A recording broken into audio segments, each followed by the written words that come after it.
Sejam todos muito bem-vindos a mais um Condomínio em Pauta. No programa de hoje falaremos de como tirar um condomínio do vermelho. Isso mesmo, você assumiu um condomínio que está com dificuldades financeiras e está no vermelho. O que fazer? Quais são os caminhos? Tem solução? Tem. Vem comigo.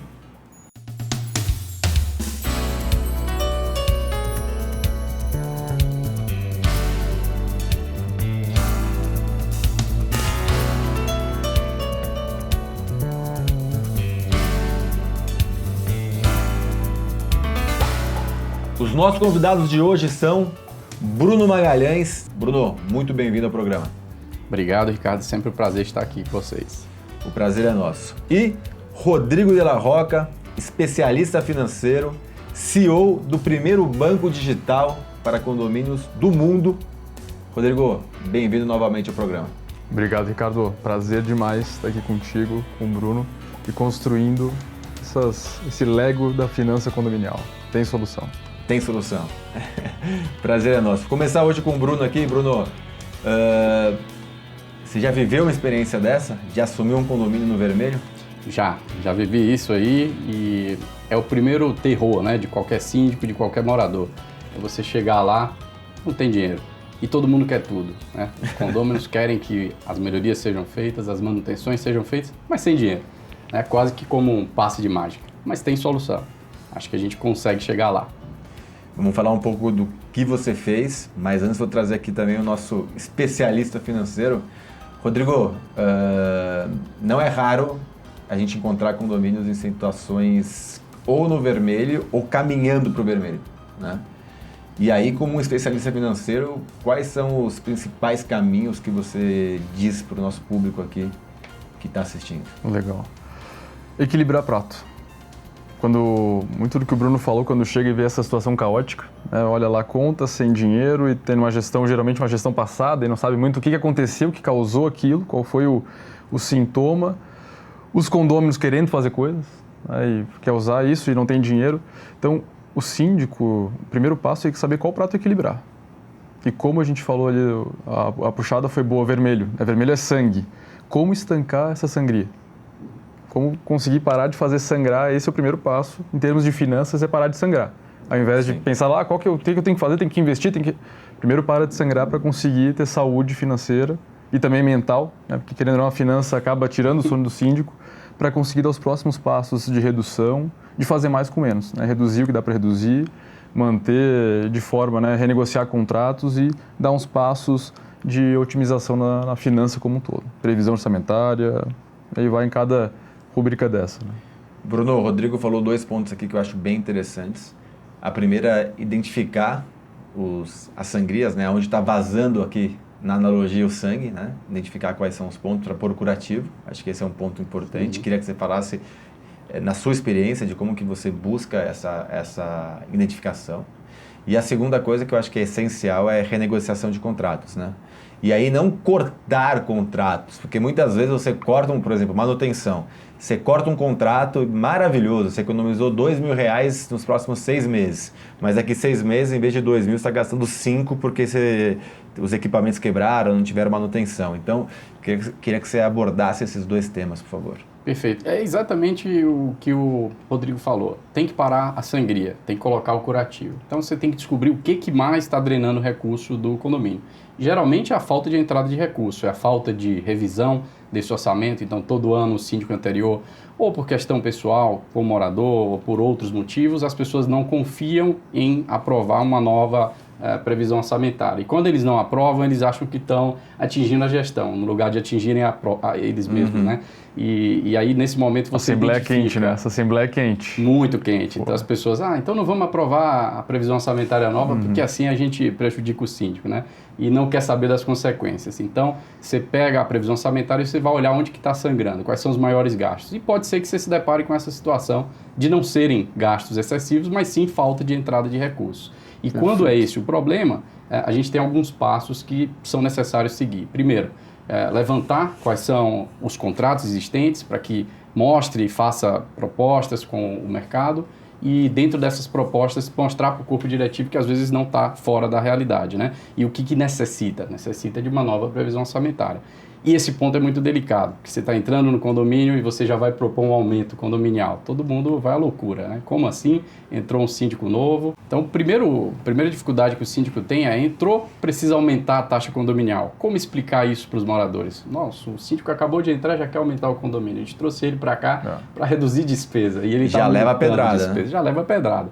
Nem consegue conversar com os condôminos. Então, antes de fazer isso, segue alguns passos. Levanta, e para isso você vai precisar ter informações, você vai precisar levantar informações. Quanto que está entrando de receita, quanto que está entrando de despesa. Qual a previsão orçamentária aprovada, né? Esses são os primeiros passos antes de você conversar com os moradores. Tem um outro ponto, Rodrigo, que eu acho que é crucial e que a minha experiência aí de 23 anos no segmento aponta, que é a questão da inadimplência, né?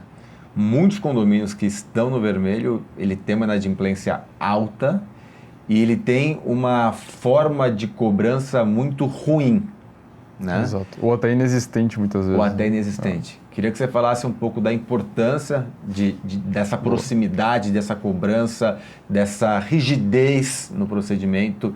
Queria que você falasse um pouquinho disso na saúde financeira do condomínio. Legal. O processo como um todo, né? Fica muito claro, Ricardo, que a gente pega uma história condominial, percentuais de inadimplência, o desafio dos síndicos, né? Os sindicatos de habitação sempre fazem as pesquisas, né, anual. Qual que é o principal desafio de você, síndico e tal? E geralmente a inadimplência vem lá em cima. Né? É o líder sempre, inadimplência. E quando a gente analisa a história de um condomínio, fica literalmente claro que ele vai precisar de dinheiro ao longo da vida por 2 motivos. O primeiro deles, inadimplência. Vai acontecer independente de classe social, de tamanho, pode ter 10 apartamentos, pode ter 1.000, etc. Segundo, a valorização do patrimônio, um elevador novo, placa solar, portaria remota, etc.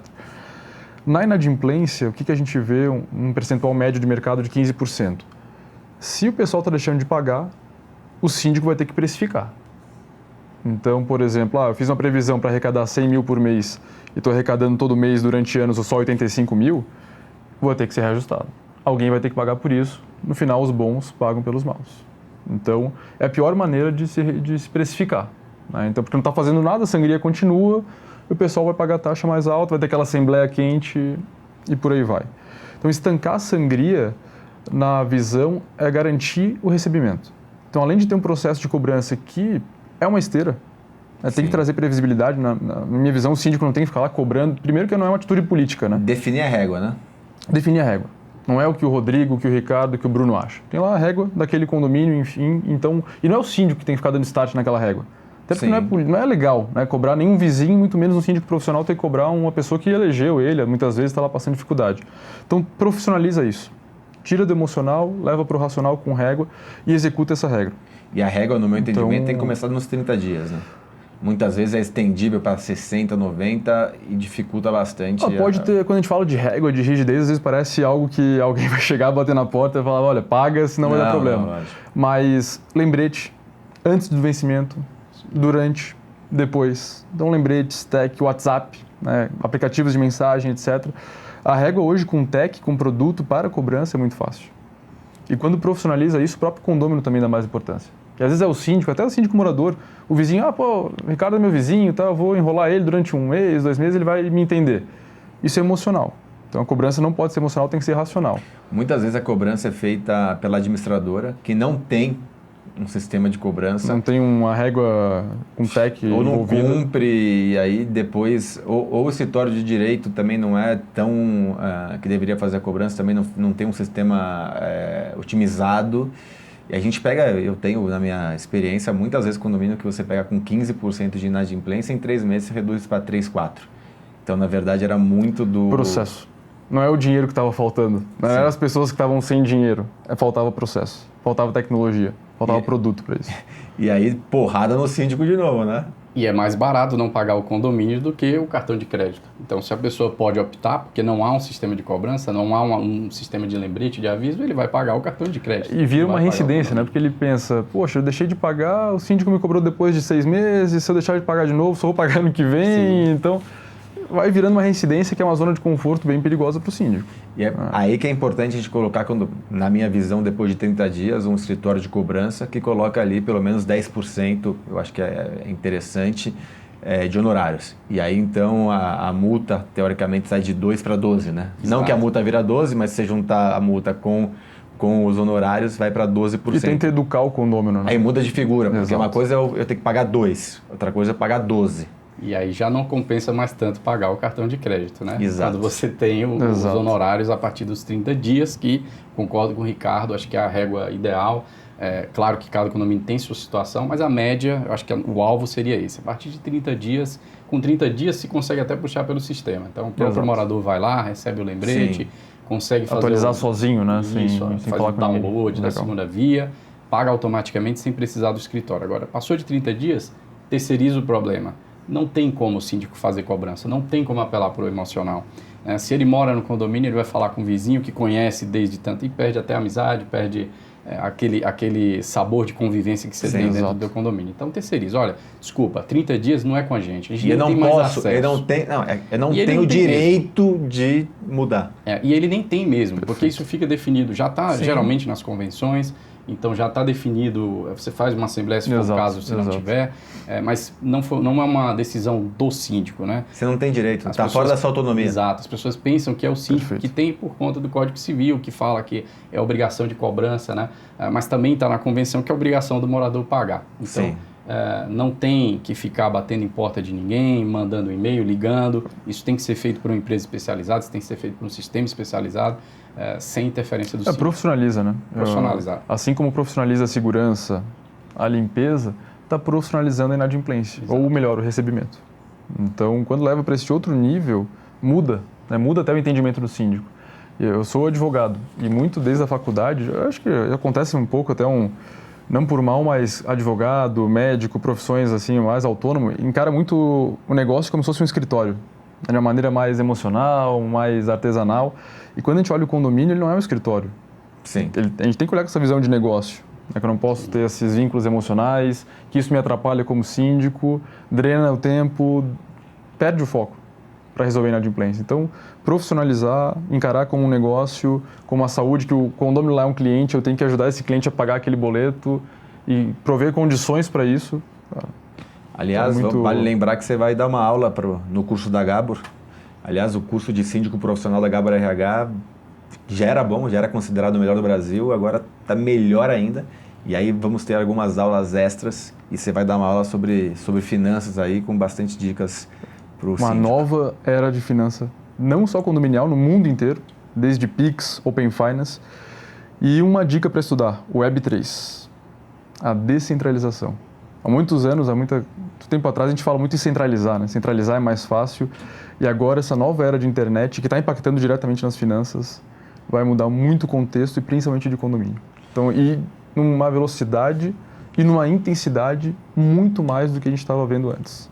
Se o Airbnb era algo que o síndico ficava, que coisa, que problema, tal, imagina agora tokenizar um imóvel e esse imóvel ter 200 donos que podem usar o condomínio. Bruno, Então, quantos tem anos você desafio. tem? 39. Eu tenho 40. O Rodrigo tem 26 anos, né? 26? De experiência ou de vida? Não, brincadeira, não. Cara, o que eu aprendo, o que essa nova geração de empreendedores nos trazem uma visão que nos ensina muito mais. A experiência é válida, lógico, mas também tem experiência, começou cedo, desde moleque, a trabalhar no condomínio. Mas essa vivência, essa visão de mundo que às vezes a gente não tem tanto com a nossa idade, é uma coisa imprescindível. Você vê, as coisas, as visões que eles trazem, acho que é um aprendizado constante. E aí você está convidado no curso de síndico profissional da Gabor RH. Vai ter uma aula especial com esse prodígio aqui que está fazendo uma inovação disruptiva com o Condoconta e muitas coisas vão vir. Então, já fiz aqui a propaganda do curso, falei do Condoconta, que é uma coisa incrível, eu sou fã, e já elogiando o Rodrigo aí pelo trabalho que ele vem, Boa. que ele Tem vem novidade, trazendo. tem novidade nessa aula, isso é legal. Eu tô aprendendo, cara. Aí. Pessoal, eu tenho duas coisas que eu quero tratar, principalmente no segundo bloco. Uma delas é ações radicais. Chega um momento que a gente precisa tomar ações radicais. Quais delas que a gente precisa tomar? Onde que a gente vai cortar se precisar cortar? E a segunda coisa que parece um pouco desconexo, mas é investir para economizar. A gente pode investir para economizar. Tô maluco? Não. Vem comigo, no segundo bloco a gente vai tratar esses assuntos e muito mais. Te vejo na sexta-feira.